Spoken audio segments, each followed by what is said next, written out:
if you know anything about me and Toby, I think this is where we connect. We're very competitive. He's very humble. I'm very humble, but we don't take a day off. Mm-hmm. We call it, it's time to eat.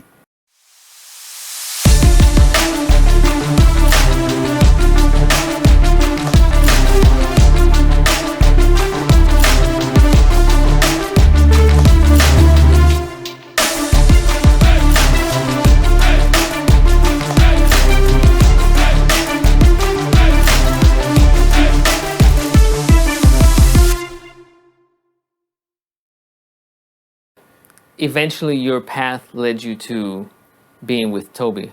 Yes. Explain maybe some backstory on that. Yeah, man, I was just coming off the road with this artist named Donnie McClurkin. Yep. So coming off the road with Donnie and a buddy of mine, Mike Rapoe, guitars, phenomenal guitars. Mm-hmm. At the time, I guess he was doing a studio session with this guy named Toby Mac. And I had no idea about the DC Talk background or nothing like that. Never ever heard of the guy or a band. So Mike was playing on Toby's solo album called Momentum. So Toby asked Mike, do you know of any diverse drummers? Meaning guys that can play rock, hip hop, soul, funk, Latin, all the stuff. So Mike referred me. So Toby gave me a call and said, hey man, you want to come do this studio session? I'm like, yeah, I'll come do a studio session. So got in the studio, oh man, we had so much fun. Yeah. Me and Toby, we really connected, we really linked. So Toby's like, hey man, I think I got this idea for this band called Diverse City. I think you might make a great fit. I'm like, man, I don't know, man. Mm-hmm. So we linked up after that a couple weeks later. And man, we played basketball and stuff. And it's been that way now 18 years later, you know. Wow. Just a synergy.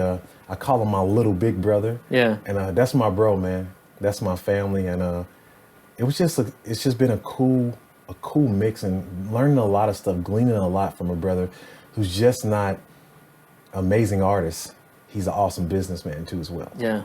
And man, I'm still learning a lot from that guy. Still learning a lot from Diverse City. And that's where I'm at, man. You know, I love following in the footsteps of greatness like that. So that's been my journey now for the past 17 years. I think what I find interesting about your story is so growing up, you see the differences of like music, right? So like a lot of people growing up in a church, like a gospel type church, they're going to follow the gospel type artists, right? Yes. And so they don't really see the other side. Same in the CCM realm. You know, you go to a church where predominantly it's CCM music and you don't notice or recognize a lot of the gospel. And so hearing your story, you don't even know who this guy Toby Mac is and all of the influence that he had in the industry before he went on his solo. And do you think that helped you even connect with him more than an ordinary person that might have come in and been like, oh my gosh, this is the guy from DC Talk? Absolutely. Yeah. It was just, I'm here to do a job. Let's kill it. Actually, on the first session, Toby, we done crazy interviews about this.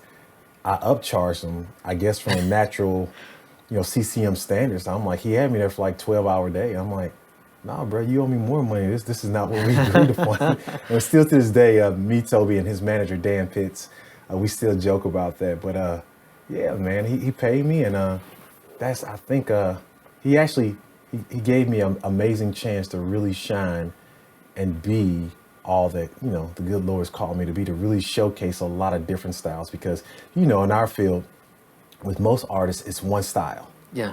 With Toby's stuff, I was able to play every style and every night because it's just a big gumbo of all these different styles mixed together. Mm-hmm. So it was pretty dope, man. It's amazing. Even just thinking back on it, just like, it's amazing. It's cool because a lot of artists, they're just, just down one lane, but not Toby Mac and Diverse City. That thing was very, very diverse, especially in the style of music. So, and he was a pioneer. All of you were pioneers in what you were doing. Yes. Because the energy that was coming on stage, the choreography, the musical selection, you were doing things, and he's still pushing the envelope, within the arena. How did that make you feel? How does it currently make you feel? I know you're not with him anymore, mm-hmm.